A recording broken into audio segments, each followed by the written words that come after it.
Hi guys, it's Craig Sain here from Cosmic Groove Academy. In this video I'm going to show you different kinds of sampling. So we're going to cover sampling within clip view. I'll show you sampling within MIDI as well, using the simplers and samplers and how you can play about with your envelopes, reversing sounds, and generally just playing with anything to get the desired sound that you want. Because that's what sampling's all about, is literally there's so much opportunity to do stuff with Ableton. You can literally create anything from any sample. It's really, really cool. So in this video, I'm going to show you how I've used, for any Scottish people, if you know what the slosh is, I've sampled the slosh. I've also put Pitbull in here and Neo as well, and some other little bits and bobs, some other samples that have come from sample packs. But hopefully in this video I'll be able to demonstrate different kinds of sampling and how you can incorporate it into your own production as well, using anything basically. So I'll let you have a little listen to this track just now. It's something I started a couple of days ago whilst in the kitchen with my flatmate, and she asked me to sample some really cool things. So that's how the Slosh, Pitbull and Neo ended up in here. Yeah, but it's turned out quite cool. I'll let you guys have a little listen just now. So and then we'll break down all the individual elements.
Okay, so that gives you an idea of how the track sounds.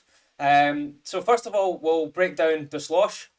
I'll let you hear what the slosh sounds like. For those of you that are not from Scotland, the slosh is a famous dance that I don't know where it's originated from, but the original track is by a guy called Daniel Boone, and it's called Beautiful Sunday.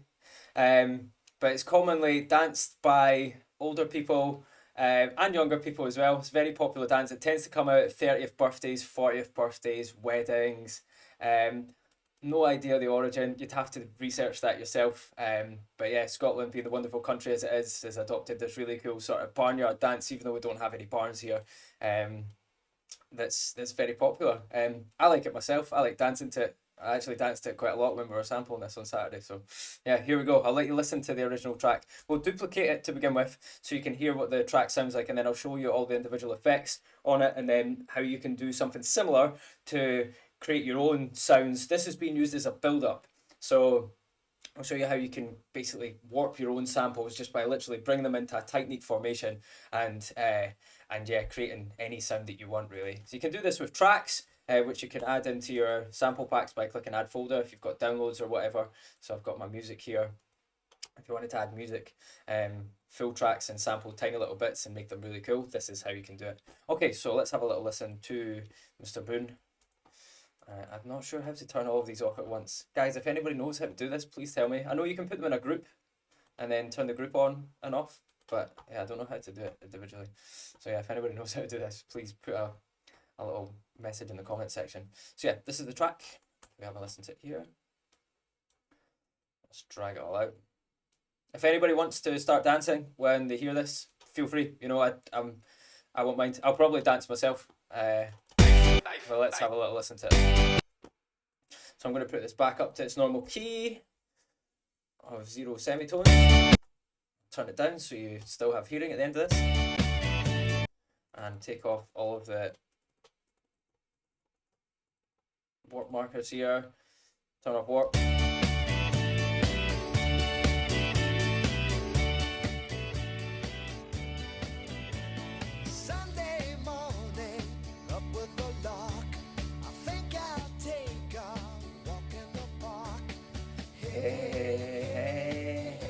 it's a beautiful day.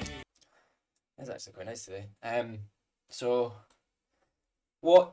So with this sample here, it's not in key, and it's not anywhere near the style of the track that we're going for. But shouldn't rule it out. It's still got a key and it's still got notes in it, so it's easily usable. You can use anything, like literally anything for a sample. You could use the Queen's speech if you pitched it and everything. In fact, you know what? Maybe in a future video, not promising, but I might use a Queen's speech. So, if we go on to the sample that we've... So this is how the sample comes by itself. So if we put this in warp mode, in fact, we'll take it back off warp mode, how we had it before. So this is warp. So if we'll get... The way to do this is you'd normally listen with your kick by soloing your kick and then soloing your sample. So we've got that roughly in time. I'm going to set some warp markers as well. So we'll bring this down so it's only a 2-bar loop. In fact, I think it was originally less than that. So that's slightly out of time there. So to get this in time, what we'll do, so you might have it set to beats automatically. Now, by having your sample set to beats mode, that will automatically try to align the transients and align the bass note with the grid. It's good for percussion stuff, and it might work in this case. Again, it's up to you. You can play about with it, beats mode or Complex Pro, but Complex Pro makes it sound more natural and it doesn't land it on the grid, it just lands it wherever. The good thing about if you have it on beats mode is you can play about the transients. So if we were to change this here and have the transients stopping,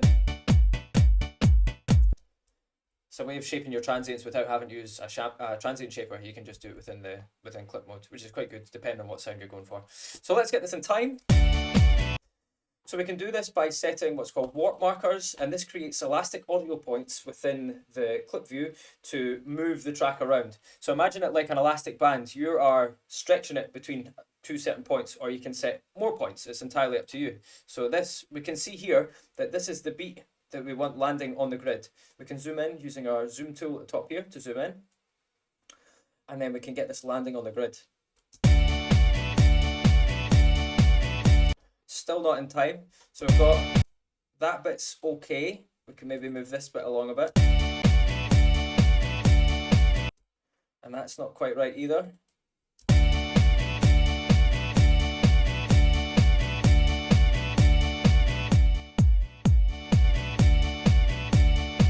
So that's roughly right. But again, you can be very surgical if you like, putting as many different elastic audio points in as you want, just to get everything completely in time. So that sounds good, but I'm going to bring it down even more. And is that in key? So if we listen to this with our bass line or listen to this with our elements, so we've got a little synth in here that goes bum bum bum bum bum. Not in key. So we need to listen to...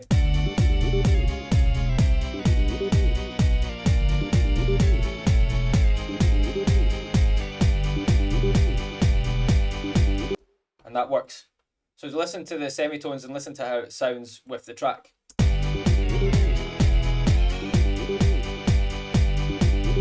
And you can hear that that works perfectly with the bass line that we're in just now. So yeah, again, transposition, that will transpose it by whatever semitones. If you feel like it's even still slightly out of your groove, you want to get it absolutely perfect, you can use the semitones here and detune it really finely. So listen to this.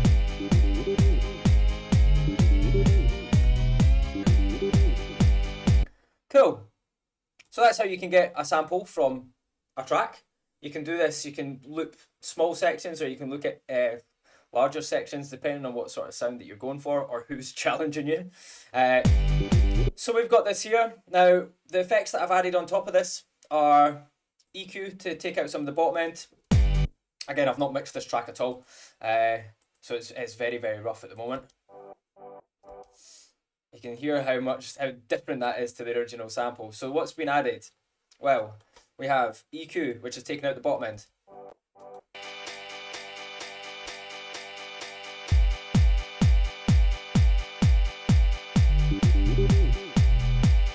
some chorus, which you don't have to put in. Reverb to give it some space. Sidechain compression heavily. And then the gate is just so that it clears the gaps. So it's literally like a stab now.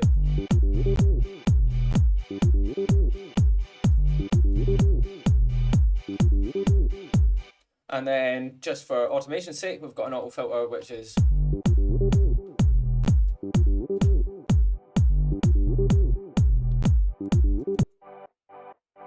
one's slightly louder.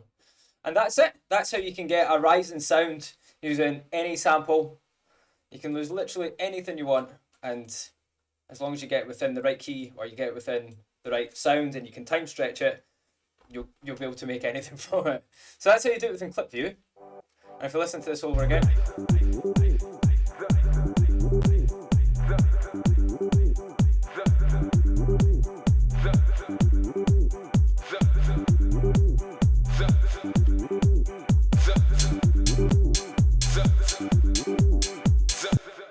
so that's how you sample within Clip View.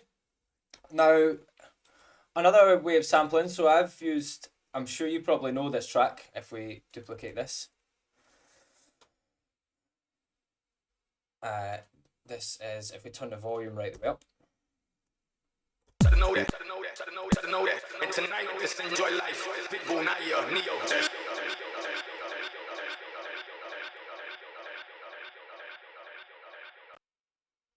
Oops. Yeah. Okay, we'll do this. Try to know that. And tonight, let's enjoy life. Cool. Same principle applies. Time stretched it to get it in time with the beat. Now, to turn the volume down on certain parts, so you can see we've got the full sample here. I've left this unconsolidated so I can show you how you can consolidate it. So if we click this button here on the Clip View, this opens up our envelope. Now we have the control now to do anything, any kind of automation which we have set up here. So we've got our audio effects track, which we can do within the Clip View. We can automate the clip itself rather than automating it within the automation window. For the purposes of this, we're just going to do volume. So we have our clip selected, volume, and then we press our B for pencil. And then we can choose the volume that we want to come through. So we can turn this off. You can also draw in automation by setting mouse marker points here. But for the purposes of this, let's just make it. And tonight, let's enjoy life. We'll turn these off. And tonight, let's enjoy life. That's it. Now, if we wanted to consolidate this into a new clip, get the start of this. And tonight, let's enjoy life. Put it on Complex Pro. And tonight, let's enjoy life. So what we can do now is, so that we don't have to load up all the automation, we can turn this into a new clip by pressing Command and J.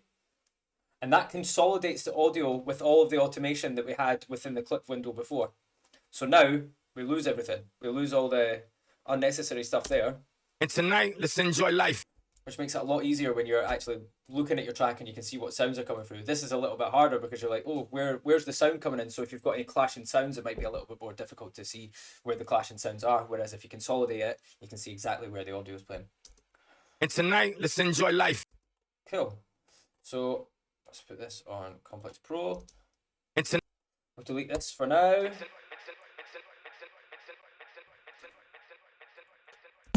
Tonight, let's enjoy life. Let's give this some spread. Shut up, Pitbull. So again, EQ'd, compression. There's no sidechain on that. I can turn that off. Chorus, reverb to give it some space. There's feedback on it, which is being slightly changed on one than it is on the other.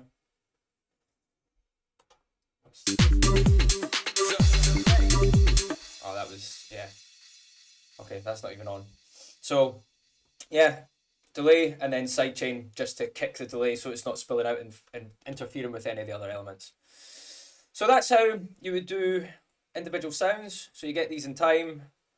If they're not sitting in time, a quick way of fixing it is you can move the starter point.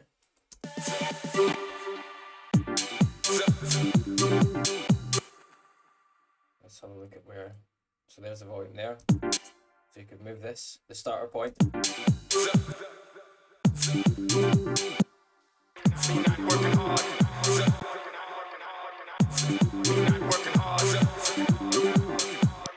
Yeah, you can move the starter point so you can literally just move the sound about freely as you will. If it's clashing with another sound, to save you having to pick it up and drag it across, you can just do that within the clip window. As you can set the start point, you can set the end point. Same with the loop markers. You can see that changes the length on it. If you have loop mode enabled, that'll the one at the end.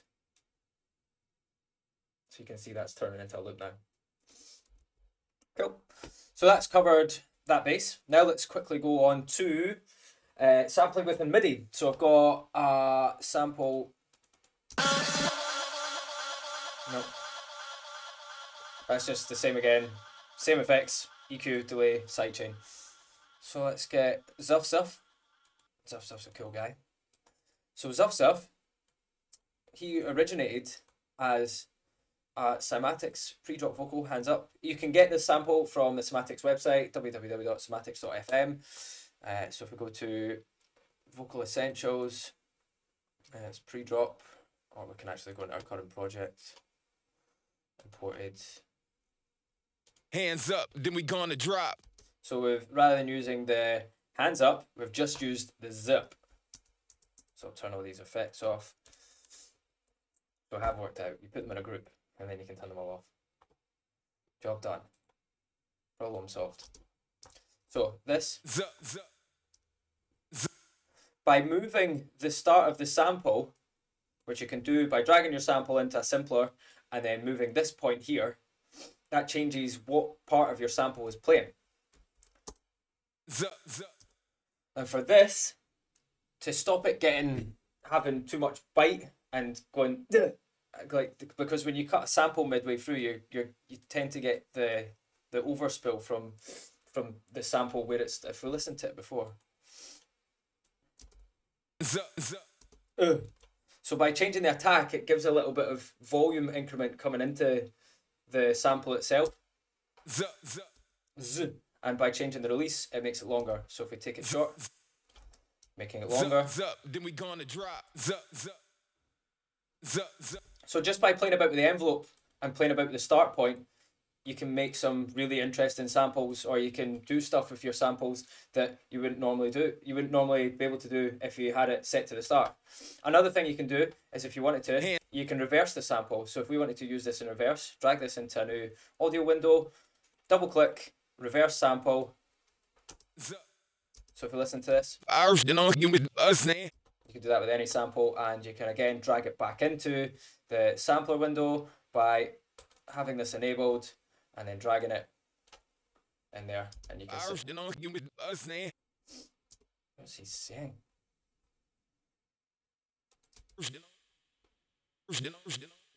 No, that sounds. Doesn't quite work. There you have it, guys. That's how you can do different kinds of sampling. So, to summarize, sampling full tracks or sampling parts of full tracks using warp markers. You can use your elastic audio points here, and then you can add effects on top of it, playing about with the transposition, fine tuning, and your different beat modes. Also by volume automation, which we did here. So by covering the volume automation by going into our clip, volume up and down, change the volume, can also change the start points, and also within MIDI we can sample individual sounds, we can change the start points, we can change the envelope, and we can change the attack, we can change the release, we can change the decay. Just play about with different sounds, see what you can come up with. At the end of the day, it's all about experimenting. There's no right and wrong way to make music. It's just about having fun and enjoying yourself.